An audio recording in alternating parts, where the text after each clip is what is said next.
What is going on, everybody? I am Rob Wilson, and welcome to Strictly Art Live, number 63. It is Monday, March 3rd, 2025. Whew! This is a art stream to decompress. That is what I'm going to do because I've worked long and hard to make it to this moment, to you, the people, sharing all that I have in the concepts of art, social commentary, pop culture, some of the things that interest me. Am I interested in everything? No. But there is a significant amount of stuff in which I get inspired by, and hopefully I share my inspiration with you that may create a synergetic effect. I learned that word when I was in college. So yes, welcome one, welcome all. It's live streaming right here on YouTube, Rumble, Twitch, Kick, and IG. So, as usual, I'm working on my comic book, panel by panel, piece by piece, adding detail to look the way that I want it to be. Not really cutting any corners. Doing research and reference as I may need them. That kind of thing. It is an introductory book done properly. And I'll be working on that along with this lady. And we'll be talking about a few things. I'm going to keep it pretty simple. We got Solo Lovely, as usual, of course, episode 9. We're going to talk about Dragon Ball Daima. This is actually a conclusionary episode, number 20. And, in my opinion, you're going to find out why I think that Invincible, Season 3, Episode 6, beat out both of those this week. Again, in my opinion. Others can beg to differ. We're all perfectly entitled to our own opinions. However, Invincible did a superb job this week. The last episode, episode 5, was hilarious. It was great. It was serious too. And as long as they focus on certain things, they got a winning combination. So yes, with that, we're going to cover those things, and also I'll probably pull out some random monologue about how art is very good at decompressing when you've worked a lot or been through a lot or been stressed out, even loss of a loved one. There's one Instagram artist that I follow, and she was doing a concept called something like art facing anxiety or something like that, and it seemed pretty cool. I think she had someone missing in her life, but I think that's a really good theme to overcome certain things. Keep the mind thinking, keep the mind creating, giving it purpose. All those things are awesome. All right. Before I dive into it, let's go ahead and get started. Let's see here. So, it's been a long weekend. I've had the pleasure to work night and day, and my sleep schedule is completely out of whack.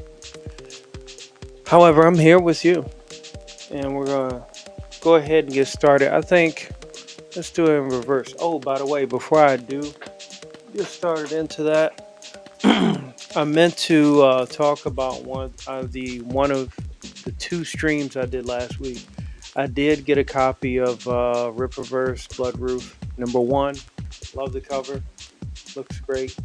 It's the chrome cover. And I hope to start reading it today. There's no way I'm going to read all of it today because I got other stuff I got to do on the back end, art-wise, of course. But yeah, Blood Ruth, I think I was one to give a chance more than Yara 2 for right now. Um, the first Yara book, you know, although highly celebrated, it was rather tough for me to read. Not that I can't read, but the dialogue was really tough to digest.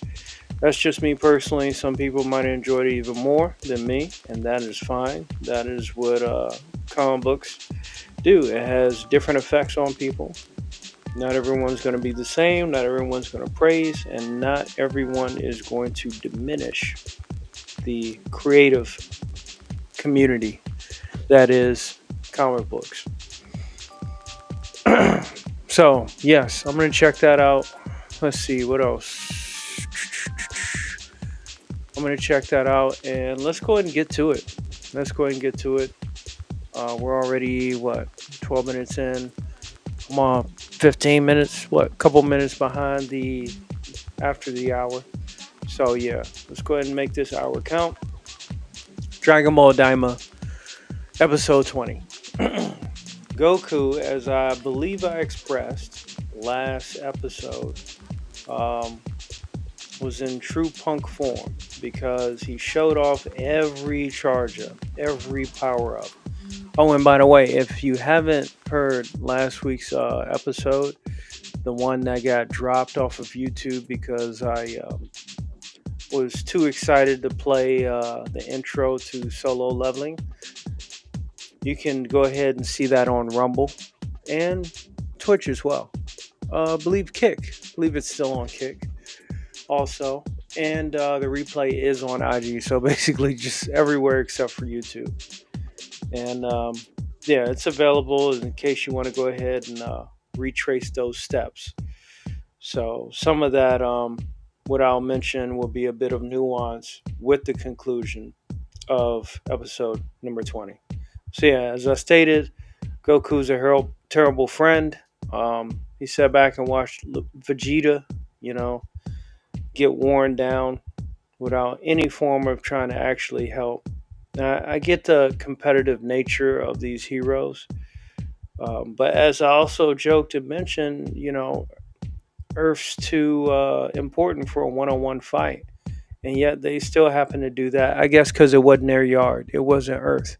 It was a demon realm. So it was the Demon King's backyard. And with the evil third eye, there's actually I believe a crystal or a gem that's named after that. Go figure. Duma was able to outperform all of the Dharma fighters. I normally get used to saying Z fighters, but hey, this is Dragon Ball Daima. So all the Daima fighters, they managed to get a wish fulfilled in which Han Solo made possible by use of the Eternal Dragon of the Demon Realm, and that was to bring everyone back to proper age. Something Bulma wasn't too happy about, but she's always looking for a fountain of youth. I think her character's pretty funny since Super. Yeah, so it's Goku, Duma, all on one fight. He goes level 4 because he spent last episode going through all the levels, showing them off, as he does in true Goku fashion. But yeah, he took the fight to Duma, knocked his brakes off, shattering parts of the Colosseum that the Demon King created. And they exchanged some blows. But Goku, even knowing at Super Saiyan 4, knowing that all it took was 3 chops to the back of the head in order to knock the daggone Evil Eye out, he wouldn't do it. He would not do it. His pride, his Saiyan pride, might be even worse than Vegeta's, that he's willing to jeopardize, the safety of his friends and whatnot, all for the sake of saying, hey, I fought the strongest. I don't like that. I think there's some undertones of villainry there, but that's just my opinion. Goku's part of my top, top 5 characters that I don't like. So you got Ryu, Goku, John Cena, Batman, Wolverine. Why? Because the fan base has just made them way too OP. So, going back to it, they trade blows. Duma still keeps up with Goku, regardless of how much his hits hurt now. They have more of an impact, lots of damage, but the evil eye keeps him going. It's crazy. Moving on, they start using some special effects. Duma starts using like these special balls that explode, I guess. Oh, they're fire beams. Goku made it through all that. And at the end of the day, what did it come down to? A Kamehameha wave. Not from Hawaii, but a Kamehameha wave nonetheless. And it was strong enough to pop a hole through Duma and through the demon realm and cause a waterfall. That was the moment that Piccolo, the smartest guy in the bunch, actually got a chance to say, all right, now's our chance. And as Duma was wounded by the tremendous blow and was losing strength, and he had a huge crater in his gut as well after the trade-off from the blast. Piccolo swoops in and he gets 2 hits off in the back of the head, which was, he only needed 1 more, which was the 3rd, in order to knock out the evil eye. And Duma was still able to defend himself as he was flailing in pain and headed towards his downfall. But once he realized what they were doing, he put up a barrier. That evil eye just keeps providing more support. It almost like it evolves according to whatever the threat is. Like almost like, I wanted to say almost like Cell, but Cell didn't evolve to whatever the challenges were. Clearly, as he got blasted, even on a molecular level. What a shame. Man, I just won't let that go. Sorry. Perfect Cell's my favorite villain. So yeah, Duma protects himself, puts up a barrier, and then starts to heal himself, almost drawing power from the tips, which seem to be like power amplifiers for the evil eye that he set up at the beginning of the fight. And this caused him to heal up and be back to normal. And the fight continued. In the midst of the fight, the book holder, I want to say Goku lost on this one, but they were just like, all right, let's just wrap up the show. But Goku was not the victor. He was not. Even though he shot that very powerful Kamehameha wave, he was still not the victor of this fight. In the midst of the battle, people trying to hit Duma in the back of the head. It came down to what's his name? Majin Buu, the skinny one, the first Majin Buu knockoff. He had the book and he ran up and hit Duma in the back of the head with the book 3 times, and that was it. And it's just kind of like, okay, yeah, I get it. This Dragon Ball got to wrap things up. It's been fun, And like I said, that fight over 3 episodes has not disappointed at all. And I get it. The ending, as good as that major fight was, Dragon Ball brings you back down to reality. We're like, okay, you had your fun, now let's wrap it up. So it was what it was. We did get a post-credit scene as they headed back to their home. The was it Majin Dua. He's the one that became the new Demon King, and he appointed the Evil Kai's sister as like the co-demon king or queen or whatever. And he said she had a good heart. Oh boy, I tell you. Yeah, that was like almost like, all right, last call. We're wrapping things up, you know. But yeah, it had a post credit scene in which apparently there was a place where Goku bought the not sensu beans, but a type of sensu insects, where Dragon Ball just wanted to promote eating insects. And like I said before, we know where that came from, and we know why it was done.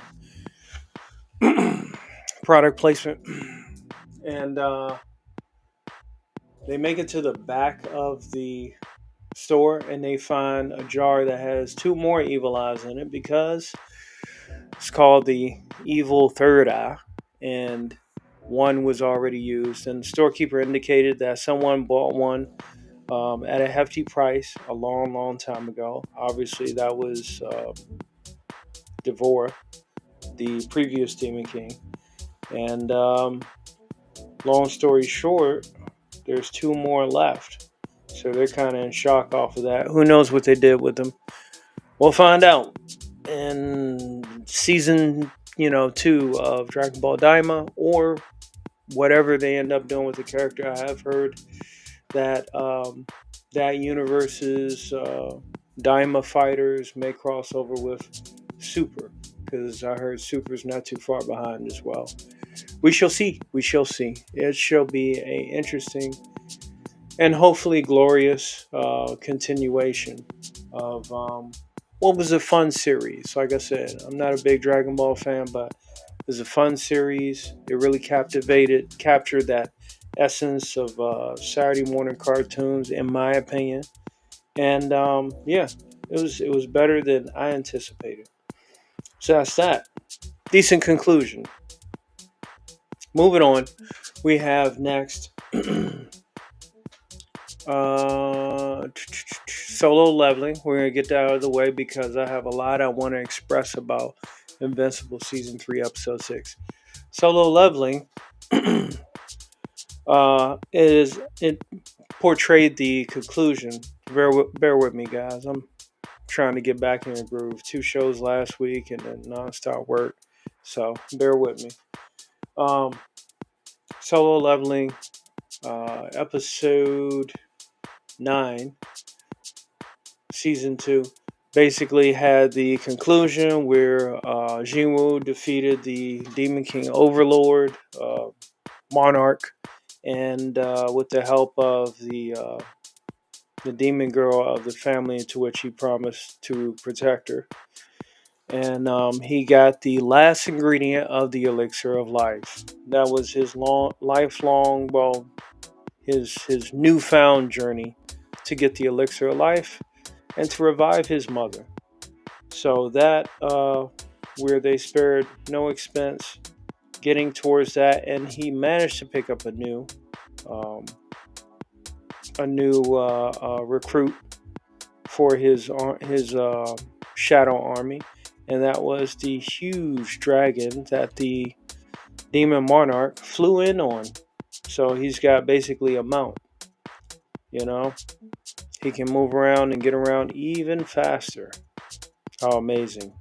So it was a good upgrade. It was worth it for him, and he carried on. Meanwhile, the Guild Federation were putting together presentation about their next raid on the island that is very strong, that a lot of tragic memories have been left behind for that from that raid that involved a multi-guild operation. So the let's see if I can get this right. the Guild Federation president presented to the media that they're going to prepare for the next raid on that island to try to conquer it. It has been rumored that they are finding the insects that were already tough, that they're starting to evolve. They're being able to fly. They're new types, and they've yet to get to the boss of that matter. So pretty interesting, pretty interesting, and it moves on. Episode moves on to where Jiwoo does go to his mother's hospital bed and takes his time, almost kind of second guesses whether or not he should try it, tries to weigh in on some of the consequences. Um, Now, I will say this, going back a couple steps. Normally in an RPG or, some kind of game that involves crafting, um, I will say they got to move the story along, and I get why they do this for some of his stuff. Where we know, like, something as high level as the elixir of life, you're not going to get it on the first try. You're just not. The game's designed to, force you to grind it out, go back, try it again, trial and error, because the chances of getting it is so slim. However, with this, the Elixir of Life, it showed that it was based on the intelligence level of the summoner or the crafter. So that was like an automatic kind of like bonus. Whereas if it was an actual game and we were an actual player, yeah, our intelligence wouldn't have been high enough for that because who would have anticipated such a surprise? I don't think that was indicated initially when he first saw the ingredients list for the elixir of life. So up to a surprise for us, we had that, but he got on the first try, and then from there it was just bottoms up, and let's hope for the best. And in doing so, we got a pretty good, great moment where Jinwoo was able to unite with his mother because she awoken from her slumber. Almost thought at one point he was going to say arise, because he's been doing that with the shadow extractions that he's gotten. And he also did get a new move that I thought was pretty cool too. It's like a shadow substitution. So wherever one of his troops may be, he can switch places with them. So that's crazy. He can have troops all throughout the city or whatever. But the cooldown, I think, is like 3 to 8 hours or something like that. Decent addition. I enjoyed it. So the mother comes home. The daughter's excited. The doctors can't figure out how does she recover out of nowhere. But she's healed. It's a miracle. So far, so good. Now, the mother was surprised at how they've been living. Not really good at cleaning up, those two. As since they're young and they didn't have their mother to keep them in line. Their mother did ask about Jinwoo's father. He said he was a firefighter, and that maybe he inherited some of his traits. Now I'm thinking Jinwoo's father is probably that bushy-haired guy that was found on the ship, and he said he just wanted to go home. The one that crushed the American guy because he challenged him and he threatened.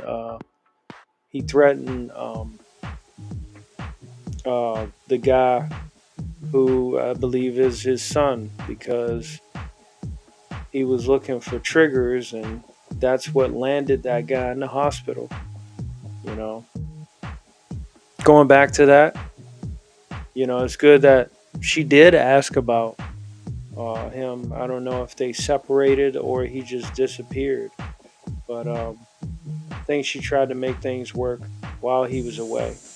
I'm interested to see where that family dynamic will go, because it's another aspect of the story that I think definitely needs to be told. So as we move on, we have different Federation members training. Jinwoo senses it as he's talking to the president, and the president actually recommends that they go down and watch them train. Um, Different S rank hunters train in combat, basically the hand to hand ones, and Jinwoo watches from above, and more show up. And then we get into what looks like a pretty good, what I think is a filler. Because I think there's only 13 episodes, or 12 episodes. It's their call if they do 13. We'll see.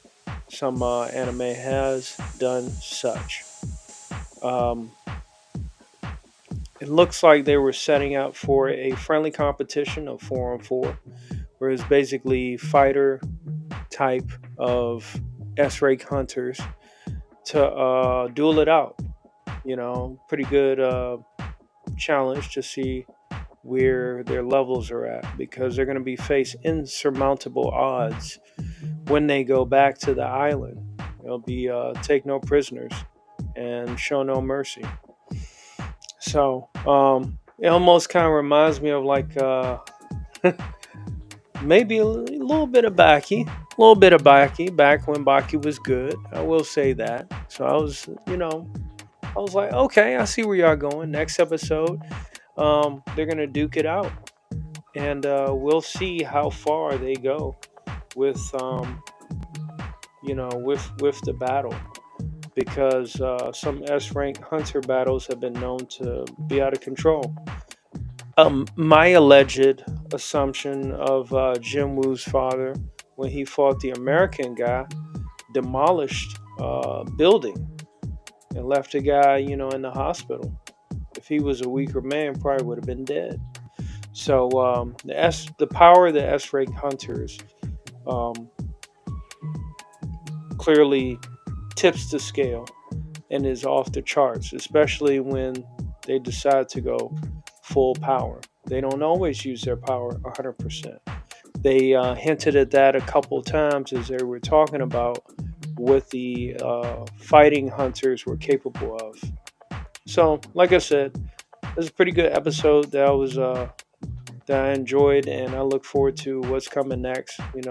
Friendly competition is always good, and I'm wondering if by chance Jinwoo will get pulled into this friendly competition, and if so, who will challenge him?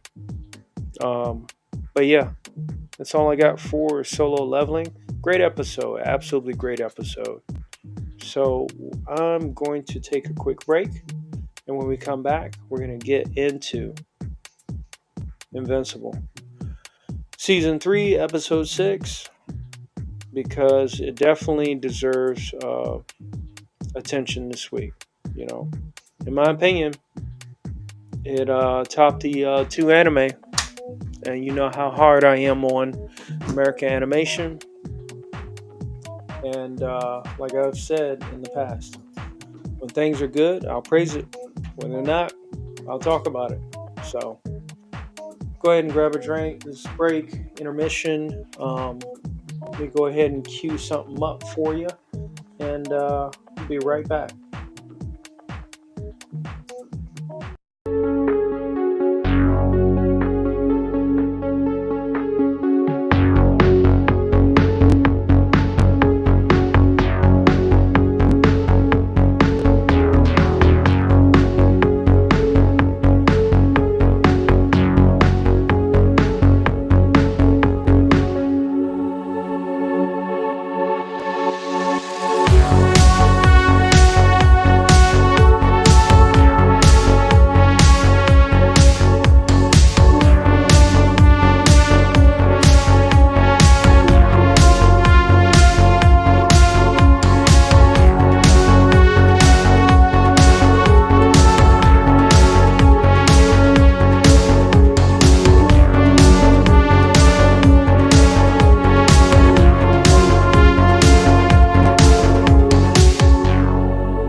let me. If something's gonna happen here, I want it to happen to me first.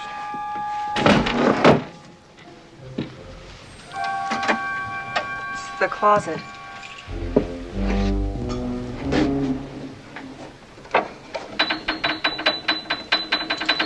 I hate this. I like to torture him. That's right, boys. It's Dr. Venkman.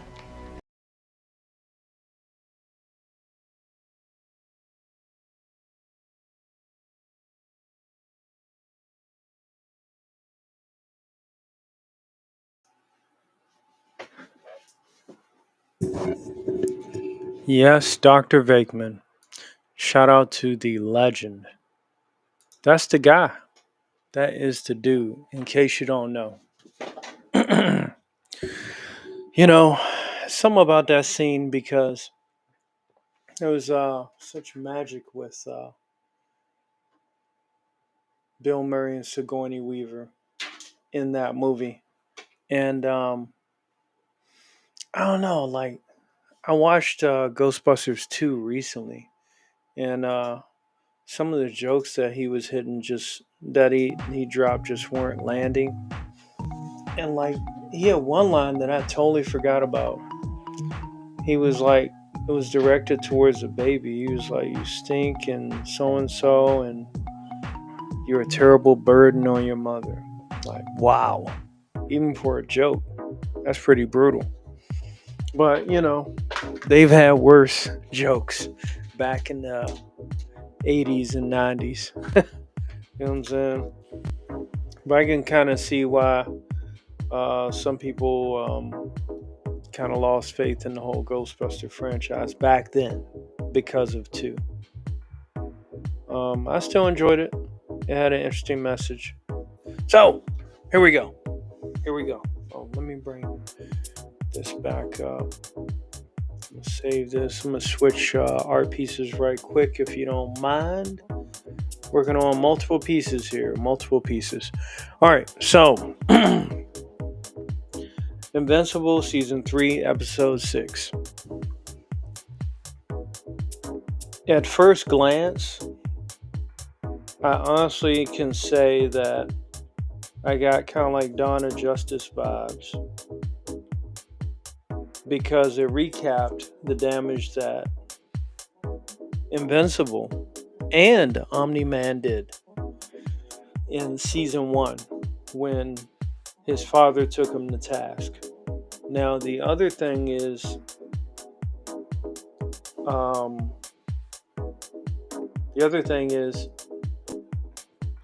Invincible apparently had never gone to any memorials in regards to the fallen folks of this. And they had an event coming up. But there was a couple in particular where they show the guy that, you know, as it occurred live, where basically there's a white guy, he had a sister that raised him that literally was a sister. So they wanted to double emphasize that. And that's fine. But they were supposed to be going back in the house and something came up. Oh yes, he wanted to get coffee before going back, and he had a little bit of power. Once he was struck, he was able to generate a bit of static electricity, or electricity of some kind, and he could only do but so much. So because he wanted to go grab some coffee before coming home,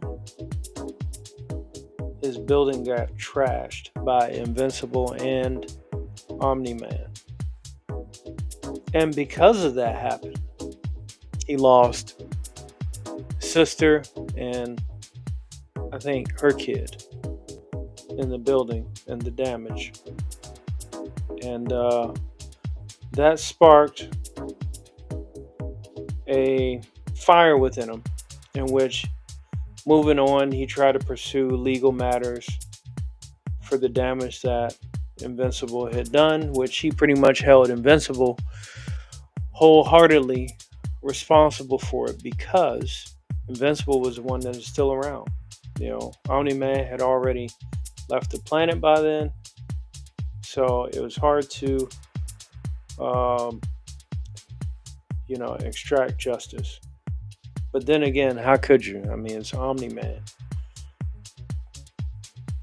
Viltrumite in his pure blood form. That's a tough one. So, because of that, he tried to consult a lawyer about it and try to push through the legal system. And the legal system didn't care. They straight up did not care because the rules did not apply to such superpowered characters or beings. And that's when he was like, okay, I'm taking matters into his own hands. And he ended up working for the Pentagon, and he worked on some experimental equipment that dealt with superheroes, kind of like Cecil's division. And I believe he had a friend there. So he had a government badge, but I don't know if it was his. But he also had a girlfriend there that worked in there. They had a kid together, and get this, she brought home some experimental toy to amplify his power. This was part of a plan in order to get revenge on Invincible. Very interesting story. You got my attention. It's not about, Mark Grayson being indecisive when it comes to dating Eve. None of those little petty subjects that, other people can talk about. But in my case, seeing a normal guy being transformed into a villain when the legal system tells him there's nothing we can do. The news shows his continued propensity for chaos, whether intentional or unintentional. This pisses this guy off to no end. And he almost has kind of like a similar perception the way Ben Affleck's Batman did in Dawn of Justice, the extended cut, which really showed what he went through when Superman was fighting Zod from Man of Steel. I think, though, that was a very good correlation to this, from which this episode drew from Dawn of Justice. Pretty cool. It was done very well. Pacing was done very well. And this guy, he used some of the Pentagon tech that enhanced his powers, made him a little more powerful. And his girl was on board the whole way. Even when he was kind of nervous and not as confident, she was there to keep pushing him on. And in fact, he made his debut while Mark Grayson was playing bowling with friends. He's like, hey, I got a day off. And the guy's name, he worked on his monologue, charging Invincible of, dangerous crimes that he committed. And it was pretty cool. So he ended up running into the Martian, Mr. Stretchy, whatever his name is. And they had a monologue and went back and forth. And obviously, Stretch Armstrong did not know that hitting him would make him stronger to expel more lightning or electricity. And that's where he got the edge over Powerplex. I believe that was his name. He got the edge over Mr. Martian. I think that's a better name than whatever he called himself. Mr. Martian, that's a better name. You should use that. But Powerplex, which is a cool name in my opinion, he beat one hero. Not just any hero. One from the Guardians of the Globe. So again, he said he didn't want to fight him. His fight was specifically with calling out Invincible. And Invincible, in fact, while he was with friends and this was going on in the news, deliberately chose to cut the TV off and say, "Hey, I can have a day off. No big deal." And that's the burden of a real superhero.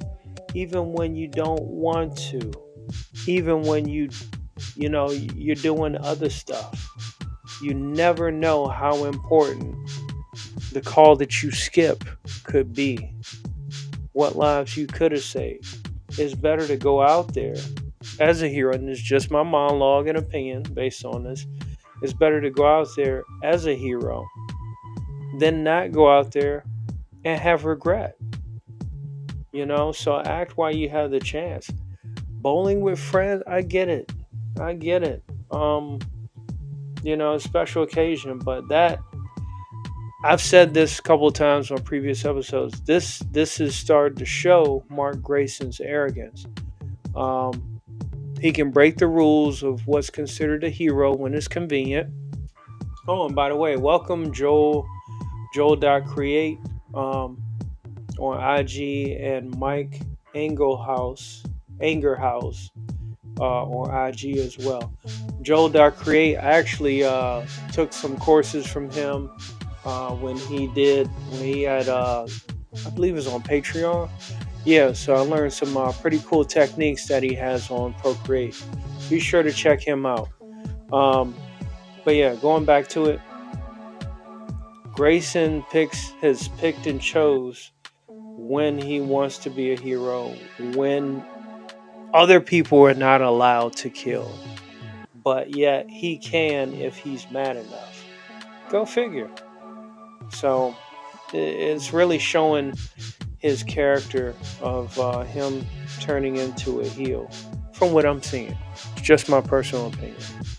So, believe, Adam Eve had to come out, and no, not yet. So he knocked out Mr. Martian, and he rolled out because his fight was with Invincible, not Martian, who kind of survived. He corrected his name when the cop thought that he was dead. So the indecisive guy once again, powerplex, driven by the motivation of revenge, and his girlfriend constantly reminds him of that. She's a pretty good driving force while still being a mother to his child. Very unique dynamic. You don't see that too often in American cinema or American media. But even though, they're planning like not the best intended course of events, she's with him all the way, and she reassures him, as a good woman should. And they put their plan in motion because the next event for them to try to attack is at the memorial, I believe in Chicago, where the fight took place that took so many lives between Omni-Man and Invincible. And they anticipated that Mark Grayson or Invincible would show up there, and there would be a perfect opportunity in order to extract the revenge. And I will say, at the funeral, it was an interesting scene. Pretty heartfelt. There's a lot going on. Considering all that happened from that event, and the memorial that they had, all the names and stuff.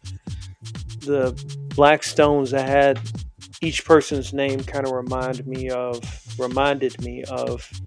what was it, Avengers Endgame, where they had those memorials for all the people that were lost. And like I said, it was pretty good. I was impressed. And then once again, Powerplex comes out again, and he's calling out Invincible. He's like, "Give me that mic." I was like, "What kind of Scott Steiner?" He was pretty hyped, pretty juiced up. The way he sounded, and he had his talk down, like a true villain, but he didn't see himself as a villain. He's trying to make a hero that got away with a lot of murder pay for his actions. And it caused people to run away, and they didn't even think twice about that. They were just like, let me get out of here. This guy's gonna kill us all, Yeah. Interesting panic. So once again, Mark Grayson doesn't come out. And by the way, I gotta compliment the look, because Mark Grayson literally looked like Dick Grayson at a Batman funeral. He had the black suit and everything and all that. So it was pretty cool. He was looking definitely the mature part. And the sad part is that he told Eve he didn't realize how many people he affected with that battle. And in fact, with that battle,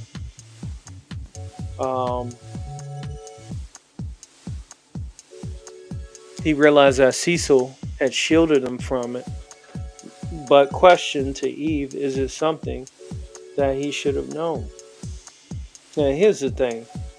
Eve be having those moments where it's like, dude, there's nothing else for me to tell you. It's not going to help the situation.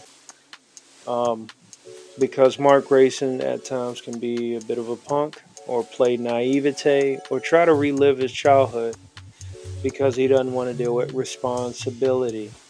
That's part of the problem of what got him where he's at anyway. He can't even accept his lineage. Now, do I sound like a villain? No. His younger brother a little bit tends to think about that, because he remembers the good parts of his childhood with his mother and his father, and he thinks his father is worth redemption. Those questions were brought up to Mark as well, and even during training, Oliver doesn't receive Mark's mentorship very well, but takes in Eve's. So he's a kid, and it's kind of like, it's not what you say is how you say it, that kind of thing. But then again, he don't know his father very well as far as Omni-Man. He went from loving father to Viltrumite, bro, real quick. So I don't know. I'm really curious to see where that goes. So moving on, he's out, setting it off, and then Eve tells Mark, "Don't worry about it," and she comes out to fight Powerplex, and they trade blows. She realizes early on that her attacks, her attacks power his abilities. So she just got into trap mode and went to town with that. And he was captured, left for the rest of the Guardians of the Globe, including the Immortal. And he was in the paddy wagon. Next thing you know, he could give a dog a bone. I'm kidding. He started hitting himself once he realized the bump in the paddy wagon while he was guarded with actual guards with weapons, that just hitting himself, throwing himself up against the paddy wagon police truck would actually power the suit as well. And he managed to escape again. Street level villain evolving in real time. That's what I said. And this episode, the Invincible episodes are about 45 minutes. So if there's a good point to hammer home for a good plot, this is a perfect way and perfect amount of time to do it. That's why I love this episode so much. I think it beat out Solo Leveling. Episode 9. I think it beat out Dragon Ball Daima on this last episode, 20. So a lot of thought, I believe, was put into this episode about this character who had lost so much.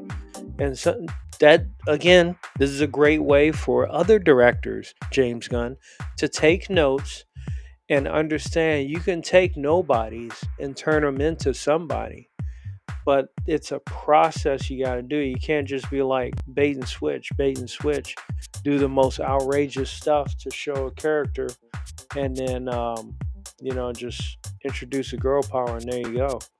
It's terrible. It's like cooking somebody a Pittsburgh rare steak, after they ask for it to be medium. It's just like, what are you doing? Let me talk to the manager, please. Well, it doesn't help if the manager's the one cooking the steak in your case, James Gunn. All right, I digress. But this is how you do it. Slow progression process, couple encounters. So far, I had 2 encounters of this guy. And I'm going to go ahead and wrap this up. The third encounter,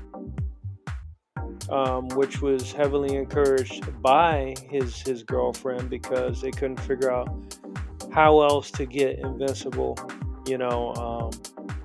out in the open, because he just wouldn't fight. His friends kept telling him, "We got this. Don't worry about it. You deserve some time off. Not on today." All those kind of things. So desperation kicked in for both of them, the couple, and the girlfriend suggested, or wife, I don't know, suggested that he use her and their son as hostages and go on social media. I think he went on social media and threatened to take him out if Invincible didn't show up. That's a basic, simplistic, but genius plot, because eventually he had to come out somehow, and calling him out the whole time, and he was calling him a coward and all this stuff. He was rubbing it in. He was using some classic WWE tactics. As I mentioned, like he's getting kind of Scott Steinerish at the memorial. So bravo, it was on a roll. So they finally get him there, and they duke it out. What was it? Invincible, he kicks him very hard, and that's just the thing to give him the motivation he needs in order to power up. As Invincible goes to save the girl and the baby, she literally Hawk Tua and spit on his costume. She was like, "We hate you," and he was like, "Oh snap, this is a trap. What did I get into?" And by then, Powerplex, he gave Invincible the shock of his life. But in doing so, unbeknownst to him, his power is wild, untamed, and it therefore had a tragic set of casualties. Once Powerplex put down Invincible, he basically rendered him, unconscious, rendered him into submission. He shocked him into submission. Turned around and noticed his girlfriend and kids were ashes. That was brutal. That was very brutal. And it was such a tragic scene, obviously for the comic book readers, who knows, it happened, maybe it didn't, but it was such a tragic scene to behold with the development of this character. And he was hurt. He was done. He still tried to attack Invincible, and I don't know, I guess it was some kind of cancel out, or maybe Invincible just gave him a hug. That's what it looked like, and the guy broke down. But they couldn't remove the disc, the equipment that enhanced his powers. He could die. So they said rehabilitation may be difficult. He's basically a permanent, superpower character, self-made through equipment or I'm tired. Experimentation. So once he got to the Supermax prison that Invincible protected, he tried to talk to him and say, "Hey, look, At first, I didn't remember, your sister or whatnot, but now that I've dealt with you, I do, and I'm sorry. And this dude said, he said like some straight up classic vengeance stuff. It was short and sweet while he was locked up. He said, "You think because you remember them now, you want me to show you mercy?" He said, "One way or another, I'm gonna find a way out of here." No, he said it was like sooner or later I'm gonna get out of here, and I'm gonna find you. Brutal, brutal, brutal. And we know that the cunning warrior, which this guy is starting to become, attacks neither the body or the mind. It attacks the heart. And that's yeah. It'll be interesting to see where that goes. Pretty much outside of that, Angstrom watching Invincible again, in his morning, and we find out that Angstrom has acquired a whole army of different Invincibles. So we'll see where that goes as the multiverse of Invincible continues. Unfortunately. But yeah, that's all I got. Thanks for everyone that did stop by and check out the show.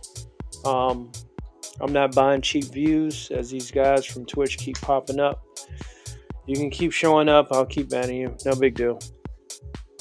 But again, thanks for watching. Hope you enjoyed the show. I'm Rob Wilson, ladies and gentlemen. I'm a comic book artist. And I love to share a commentary when I have time on entertainment and things that inspire my future endeavors in storytelling. And hopefully it inspires you as well, as I will continue to bring to you my talents, my limited expertise, and my experience to you, the people. Y'all take care. God bless. And we got a member of the Madness Comic Network that I do ask you keep in their prayers. All right? Y'all take care. Peace out.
Some motherfuckers are always trying to ice skate uphill.